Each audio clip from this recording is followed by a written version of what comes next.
자, 서울의 봄이 이제 900만 돌파, 920만 돌파했다라고 네, 하고 뭐 이제 1000만 카운트다운 초읽기에 들어갔어요. 네. 예상하신 대로 되고 있네요. 예측 실패한 거죠. 아, 저는 1000만 돌파할 줄 알았거든요. 네. 그런데 지금 2천만까지 가야 되는데 실패하면 1000만, 성공하면 2000만인데 네. 지금 1000만은 가볍게 돌파하는 거잖아요. 2천만 갈 수도 있잖아요. 예, 그래서 이제 2000만으로 가는 거. 저는 1000만을 예상했는데 지금 2000만으로 갈 기세입니다. 네. 2천만으로 이제 가고 있고 서울의 봄을 이제 보신 분들이 네. 뭐 좀 정서적으로 음. 아니 뭐 느낌상 그런 생각하신 분도 있고 아니면 정말 똑같다는 생각하시는 네. 분도 있는데 지금 현 정부랑 많이 비교를 하잖아요. 네. 그게 느낌상 그렇다. 느낌적인 느낌이다. 이런 분도 있고 아, 뭐 상황을 보니까 정말 비슷해 보인다라는 분도 있고 아니면 더하다 이런 분도 있고 강도가 좀 다르긴 하지만 지금 여당 입장에서는 서울의 봄의 흥행이 그리 좀 달갑지만은 않은 것 같아요. 느낌에. 네. 그러다 보니까 지금 국민의힘 윤재욱 원내대표가 이런 얘기도 하더라고요. 하나의 척결. 네. 그러니까 12.12 사태 이 주도했던 신군부 세력 하나의 척결한 게 문민정부 김영삼 정부다. 우리 당의 뿌리가 그렇게 한 거다. 이렇게도 얘기를 네. 하더라고요. 어떻게 들으셨습니까? 그분들 냉수를 좀 많이 마셔야겠어요. 냉수를 한 잔 가지고 추운데. 한 잔 가지고는 부족할 것 같습니다. 예. 그 지난번에도 제가 말씀드린 기억이 납니다만은 김영삼 대통령이 하나회를 척결한 것은 김영삼 대통령의 업적 중에서 손꼽을 만한 그런 훌륭한 업적입니다. 그거에 대해서 저는 박수를 보냅니다. 네. 그런데 김영삼 대통령이 하나회를 척결한 걸 가지고 지금 국민의힘 사람들이 이거는 자기들이 했다. 자기들의 뿌리가 바로 김영삼 대통령이다. 이렇게 말하는 거는 그야말로 경강부회입니다. 네. 이 지금 이 당, 이 국민의힘의 뿌리는 이 김영삼 대통령이 아니고요. 네. 지금 서울의 봄에 나왔던 그 전두광 일당이 만든 민주정의당입니다. 그래서 그 하나회가 민주정의당이 핵심이었고 그들이 지난 우리 80년대 때 네. 광주에서 우리 시민들을 학살하고 그리고 군사 정권으로서 독재 정권을 펼쳤던 그 세력이고 그들의 후예가 바로 지금 국민의힘입니다. 그 후예들이 이제 세력들을 조금씩 뭐 흡수를 하거나 뭐 변경을 시켜 나가면서 지금까지 이어져 온 거거든요. 운동권 인사들도 수혈하고. 뭐 그렇죠. 네. 그렇게 민중당 인사들 수혈하고 하면서. 수혈하고 그렇지만 본질은 그 전두환이 군사 쿠데타로 권력을 잡았던 하나회가 권력을 잡았던 민주정의당에서부터 그렇죠. 민정당에서부터 그 뿌리를 찾아보세요. 민정당 뭐 하도 이름을 자주 바꿔가지고 제 이름도 기억 안 납니다. 대충 기억나는 것만 몇 개 말씀드려볼게요. 민정당, 신한국당, 그렇죠. 또 창정 아니지 뭐 하여튼 뭐 민정당, 신한국당, 한나라당, 네. 뭐 국민의힘 뭐 다 이게 같은 계통에 네, 있는 네. 정당들, 자유한국당, 예, 국민의힘까지 온다. 그게 이렇게 이어지는 것이지. 그리고 김영삼 대통령은 민주화 운동을 했던 사람입니다. 맞아요. 바로 그 유신 독재에 저항했고 민주화 운동을 했던 사람이고요. 김영삼 대통령은 그 민주정의당 그 군사 쿠데타를 일으켰던 하나의 세력들하고 민주정의당이 정당하고 집권을 잡았을 때 그들과 맞서 싸워서 김영삼 대통령이 일생일대 또 훌륭한 업적으로 꼽을 수 있는 게 그 전두광 일당과 맞서서 단식 농성을 한 거예요. 굉장히 김영삼 대통령의 훌륭한 뛰어난 업적 중에 하나입니다. 네. 그리고 노태우 정권이 들어섰고 그랬을 때 이제 김영삼 대통령은 범을 잡으려면은 호랑이 굴에 들어가야 된다. 그렇게 해가지고 네. 그 3당 합당을 통해 가지고 그 당으로 들어가서 그래서 범을 잡기 위해서 김영삼 대통령이 논리를 한다면은 바로 그 악의 근원인 하나의 세력들을 척결하기 위해서 그 당으로 들어간 거예요. 그렇게 해가지고 하나의 세력을 척결한 거예요. 그런데 지금 이 국민의힘 사람들은 냉수를 좀 더 많이 마셔야 된다고 생각하는 게 김영삼 대통령이 자기의 뿌리다고 할 게 아니라 김영삼 대통령이 자기의 뿌리를 제거한 사람이다 이렇게 말해야지 이게 맥락상 맞는 겁니다. 그러려면은 이 정부는 어떻게 이 당은 어떻게 말해야 되냐면요.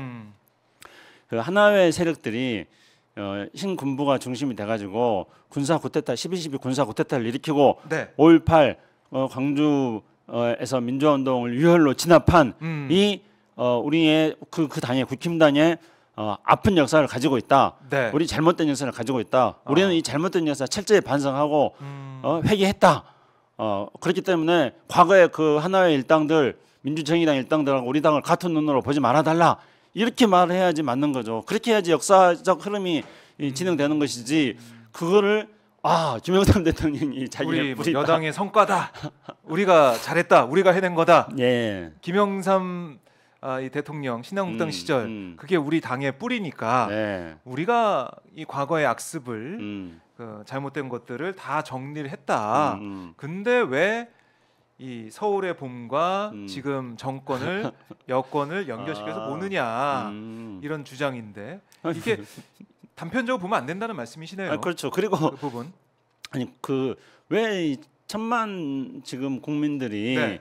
그 서울의 봄을 보면서 지금의 우리 집권 세력들을 연상을 하는 거예요. 그럼 국민들이 왜 지금의 집권 세력들을 연상하는가? 네. 이걸 봐야죠. 그거는 당연히 두 가지가 있는 거죠. 하나는 앞에 말씀드렸던 것처럼 이 현 집권 세력의 집권당의 뿌리가 바로 그 전두광 일당의 그 하나회에서부터 시작됐다는 것, 그걸 국민들은 다 알고 있는 겁니다. 네. 그거 거기다 대놓고 손바닥으로 하늘 가리려는 듯이 하면 안 되는 거고요. 네. 두 번째로는 지금 이 집권 세력이 하는 게 네. 그 소수 엘리트가 중심이 돼가지고 자기 마음껏 권력을 휘두르는 이런 게 바로 전두 하나회 일당이 12.12 군사 쿠데타를 통해서 권력을 찬탈했던 것과 비슷하다고 국민들이 생각을 하는 거예요. 그래서 그 두 가지 점에 대해서 분명히 봐야죠. 손바닥으로 하늘 가리거나 국민들이 왜 그렇게 생각하는지에 대해서 아직도 이해를 못하는 거예요. 냉수를 그래서 여러 잔 마셔야 될 이유가 거기 있는 겁니다. 이게 포인트가 안 맞네요. 핀트가 어긋나 있네요. 네. 국민들은 그 당시 상황, 그렇죠. 권력을 찬탈하는 그런 모습과 지금의 정부의 국정 운영까지 네. 보면서 그걸 비교하는 것인데 네. 하나의 척결을 우리가 했냐, 뭐 우리 당의 뿌리가 있니, 누가 했니 이건 네. 상관이 없다는 거네요. 그렇죠. 그건 네. 과거에 그런 일이 있었다는 것이고 네. 지금 어떻게 여당이 또 대통령이 하고 있느냐 이걸 보고 있는 거다 국민들은. 네. 네. 그래요. 그러다 보니까 오늘 조선일보 칼럼에 눈에 띄는 칼럼이 하나 올라왔던데 이것도 잠깐 저희가 좀 그럼 잠깐 짚고 넘어가죠. 네, 지금 제목이 뭐죠? 이래요. 윤성민 서울대 언론정보학과 교수가 쓴 건데 아. 서울의 봄 흥행은 왜 여당의 경고인가? 안 읽어봤는데 저 내용이 뭡니까? 서울의 봄 흥행이 여당을 경고하는 것이다고 지금 말하는 거죠? 그렇죠. 조선일보에도 저렇게 나왔나요? 네, 조선일보 칼럼에 실린 거예요 오늘. 그러니까 이 사건 서울의 봄 이때에서는 12.12 이제 군사 반란 이 사건을 윤석열 정부와 감성적으로 연결짓고 있다는 점. 네. 이게 대다수의 이제 반응이라는 거예요. 다수가 이렇게 반응 네. 보이고 있다는 거예요. 네. 그래서 이 시대 간극을 넘어서 되살아난 분노가 윤석열 정부에 투사하고 있다. 그러니까 왜 그런가? 윤석열 정부가 반민주적이라고 느끼는 국민이 늘고 있는 그렇죠. 이런 것들이 지금 드러나고 있다는 얘기를 하고 있는 겁니다. 그러니까 민주주의, 민주주의의 중요성, 민주주의가 과거에 어떻게 유린됐는지 그걸 보면서 지금 우리는 어떻지? 우리 민주주의는 건강한가? 이렇게 생각하는 것 같아요. 그래서 이 필자 같은 경우는 윤 교수 같은 경우는 이렇게 얘기를 했습니다. 가장 시급한 세 가지 과제를 꼽았더라고요. 첫째가 단절된 국민과의 소통을 재개해야 된다. 그러니까 이런 해야지 민주주의가 살아나가는 거다. 그리고 12.12의 최대 피해자 중 하나가 본연의 임무에 충실한 군이었듯이 검찰 독재 이미지의 최대 피해자는 본인의 역할에 헌신하는 검찰이다. 그러니까 검찰을 이렇게 손에 쥐고 흔들고 검찰공화국 만들면 안 된다는 것이고 그렇죠. 세 번째가 부인 김건희 씨 및 그 일가 문제와 관련해서 사후 약방문 일지언정 대통령실 특별감찰관 임명이든 특검 수사든 필요한 모든 조치를 취해야 된다. 그러니까 국민 눈에 가혹하다 싶을 만큼 철저하게 의혹들을 밝혀야 된다. 대통령의 권한을 사유하여 성난 민심을 거스르는 일은 결코 없어야 된다. 이렇게 꼬집었습니다.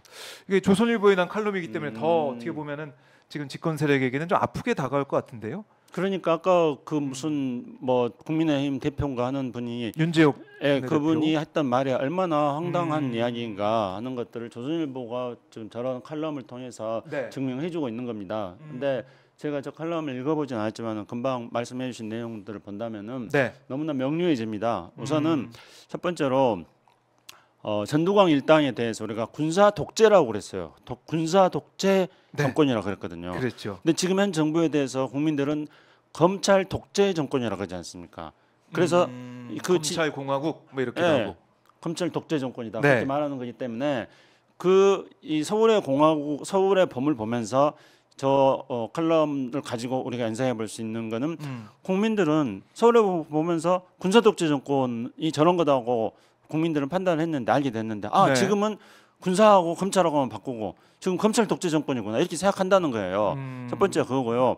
두 번째로는 저 칼럼에 지적한 것처럼 민주주의입니다. 네. 그러니까 민주주의라는 거는 이제 뭐 여러 가지로 해석할 수 있습니다만 그냥 아주 간단합니다. 아주 심플하게 정의하자면은 대한민국의 모든 권력은 국민의부터 나온다는 것입니다. 그러면은 국민의 뜻을 존중하고 그리고 이제 현대 사회가 복잡해지고 다양해지니까 네. 그 복잡하고 다양한 국민들의 이해관계와 요구들을 어떻게 잘 조정할 것인가 하는 게 중요한 겁니다. 그런 게 이제 민주주의의 요체라고 할 수 있습니다. 네. 그런데 지금은 민주주의가 안 되는 거죠. 왜냐하면은 소수 엘리트들이 마음대로 한다고 국민들이 생각하는 거 아니겠습니까? 그렇기 때문에 결국은 저 칼럼을 통해 지적하고 있는 것은 현재의 정권도 독재 정권이고 네. 그 독재 정권이기 때문에 과거에 하나회가 군사 독재 정권이었기 때문에 서울의 봄을 보면서 지금 정권도 독재 정권이니까 이거를 연상하게 된다는 것이고요. 두 번째로는 독재 정권이 소수 엘리트가 독재를 하면서 그때는 군인 엘리트였고 지금 검찰 엘리트였는데 네. 이들이 독재를 하면서 국민의 뜻을 무시하고 국민 위에서 군림하구나. 그래서 우리 민주주의가 지금 깨지고 있구나. 국민들은 그걸 느낀다는 거예요. 그래서 바로 그 두 가지 요소 때문에 서울의 봄을 보면서 국민들은 지금 상황을 네. 자꾸 연상을 하는 겁니다. 근데 그걸 가지고 저렇게 조선일보조차도 심지어 저렇게 우리 지금 현 정부에 대해서 경고를 하고 있는데, 네. 그러니까 조선일보도 국민의 흐름을 나름대로 좀 파악하려고 한 거예요. 그래서 이제 저런 칼럼을 쓰는 거죠. 네. 그런데 이 정부, 이 지금 그 국힘당의 그 무슨 분이 그 이름 까먹었는데 그분이 윤재욱 원내대표. 네. 그렇게 정말 하나의 적결은 우리 당의 뿌리가 한 거다. 그러면 안 그럴수록 맞는 거네요. 그 영화를 보는 1000만이 넘는 국민들은 코웃음을 칩니다. 코웃음을. 그러니까 이런 거죠. 지금 만약에 우리가 이제 민주주의 걱정을 하지 네. 않고 네. 그러고 있는 상황이었다면 음. 누가 이 서울의 봄을 보고 그렇죠. 지금 상황을 뭐 똑같다 이렇게 생각하겠습니까? 음. 지금 상황을 딱 봤더니 음. 서울의 봄에 나와 있는 모습과 비슷한 거 아니야? 맞습니다. 민주주의가 지금 우리가 사라져 있는 거 아니야? 이렇게 생각한다는 거죠. 굉장히 중요한 포인트 같아요. 네. 그러니까 이제 국민들이 현실을 서울의 봄을 보면서 자꾸 연상을 하고 현실을 그렇죠. 그걸 현실 오버랩을 시키는 거잖아요. 네. 근데 정말 만약에 지금이 국민들이 생각할 때 독재 정권이 아니고 네. 민주 정권이고 민주주의가 한국 민주주의가 세계적으로 지금 굉장히 높은 수준으로 발전했습니다.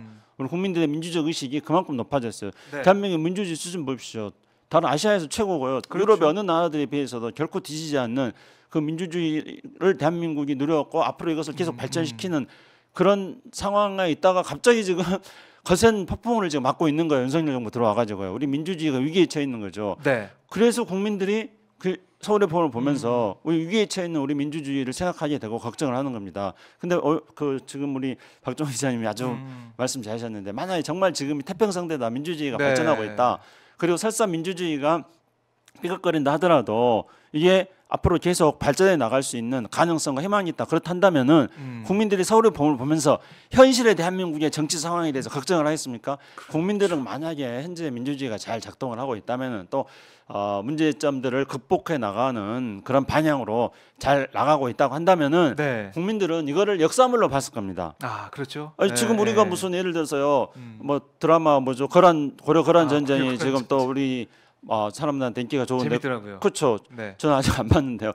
고려 거란 전쟁을 보면서 그걸 현재 시국으로 걱정합니까? 그냥 고려 거란 전쟁을 역사물로 생각하는 거죠. 그리고 지금 세상에 12.12 군사 쿠데타가 일어난 지 지금 얼마나 됐습니까? 40년 됐나요?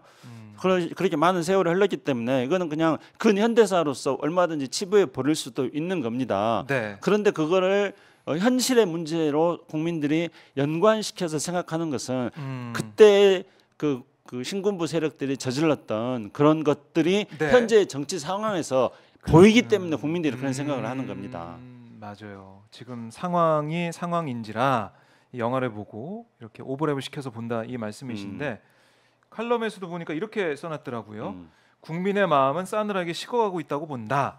미디어 정책 수장을 포함한 국정의 핵심 요직에 윤석열 사단이라고 불리는 검찰 인맥을 전면 배치한 인사. 네. 또 무슨 일만 생기면 기업 총수들을 병풍 세우는 행태. 그 똑같아요. 방송 실무를 한 번도 경험하지 못한 법조기자 출신 언론사 간부를 공영방송사장에 임명한 일. 또 가짜뉴스 긴급 심의에 운운하며 언론을 위축시키려는 시도. 또 국정농단의 그림자가 스멀거리는 부인 김건희 씨의 명품백 수수 사건 등을 지켜보며 국민은 의아해하고 있다. 이렇게도 그렇군요. 사례를 들어서 써놨습니다. 그 사례에 대해서 제가 공감을 하는데요. 네. 그 당시하고 생각을 해보면 지금은 막 가짜뉴스 해가지고 국민들의 소통을 때려잡으려고 하는 거 아니겠습니까? 네. 근데 그때 전두광 일당은 가짜뉴스를 안 하고 그때 유언비어라 그랬어요. 그러니까 유언비어 척결하자 그때 그랬었거든요. 네. 그리고 지금도 지금 이제 칼럼에 지적하는 거 보면은 검사 출신들이 뭐 다 장악하라고 있다고 그러지 않습니까? 그렇죠. 실제로 지금 그 방통위도 지금 검찰 출신이 이제 간 거고 그걸 지금 지적하는 거죠. 근데 맞습니다. 그때도 그랬어요. 그때도 하나의 출신들이 그 영화를 봤으면 영화 마지막 자막에 그 하나의 출신들이 뭔 짓을 했는지 다 나오잖아요. 그들이 다 해먹었어요. 온갖 것들을 그들이 다 해먹었거든요. 그러니까 똑같다고 국민들이 생각을 하는 거예요. 그런 모습들을 보면서. 그 모습 보면서. 네. 아 그때도 그 하나의 출신들이 다 해먹었는데 네. 지금도 검찰 출신들이 심지어 방통위원장도 검찰 출신이 하고 그렇죠. 있고 그리고 무슨 뭐 주로 이제 권력기관과 관련된다거나 뭐 금융 쪽도 금융 쪽에 권력과 돈과 네. 그다음에 미디어 소통과 관련된 것들 핵심적인 거잖아요 현대 네. 사회에서 그 부분들은 전부 언론. 검찰이 장악하고 있으니까 그러니까 그때 하나회들이 했던 것하고 동일하다 그렇게 보는 거예요. 아하. 만약에 지금 대통령 검찰 출신이지만 네. 검찰 인사들이 요직에 가 있는 게 아니라 네. 장관도 그렇고 뭐 금융위원장 뭐 등등 해가지고 방통위원장도 그렇고 네. 검찰 출신들이 안 가 있다 그러면 그때는 지금은 좀 다르네라고 그렇죠. 생각할 수도 있고 네. 언론도 네. 마찬가지고 그다음에 대통령이 그동안 계속 얘기했던 거 있지 않습니까? 음. 도어 스태핑 네. 국민과 소통하기 위해서 네. 용산으로 간다 청와대에서 나온다라고 했는데 그때 그 약속에서 지켜왔다면 음. 과연 이렇게 서울의 봄을 보고 국민들이 동의시했겠느냐? 김건희 여사 관련해서 도이치모터스 주가 조작 의혹 사건을 비롯해서 여러 가지 네. 사안이 있어서 검찰 수사를 하면서 네. 살건수 살아있는 권력 수사하면서 자신의 가족도 진짜 하나하나 철저하게 밝혀왔다면 국민들이 과연 민주주의 파괴가 됐다, 권위주의 정부다 이런 생각을 했었을까?